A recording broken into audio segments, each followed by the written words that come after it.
बिस्मिल्लाहिर्रहमानिर्रहीम। फ़ज़ीलत अली दर अहादीस नबवी। सहाबा कराम में तमाम सहाबा से ज़्यादा फ़ज़ाइल और ख़ुसूसियात अली बिन अबी तालिब में जमा हैं। इनमें से कुछ ऐसी फ़जीलतें हैं जो अली के अलावा किसी इंसान में नहीं हैं।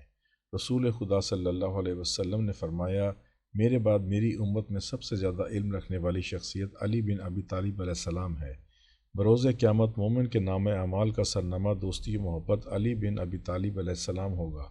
या अली, आपको मेरे साथ वही निस्बत और मंज़िलत है जो हारून अलैहिस्सलाम को मूसा अलैहिस्सलाम के साथ थी, मगर यह कि मेरे बाद कोई नबी नहीं आएगा। बेशक अली मुझसे है और मैं अली से हूँ, और ये मेरे बाद हर मोमिन का मौला और साबिक़ इख्तियार है। अनकरीब मेरे बाद फितना बर्पा होगा, इसमें सिर्फ अली बिन अबी तालिब अलैहिस्सलाम से तमसक इख्तियार करना। या अली, आप मेरे बाद मेरी उम्मत के लिए हर इस शय को बयान करोगे जिसमें वो इख्तलाफ करेंगे। नाज़रीन कराम, हर अच्छी और भलाई की बात उस तक पहुँचाना नेकी सदका जारिया है।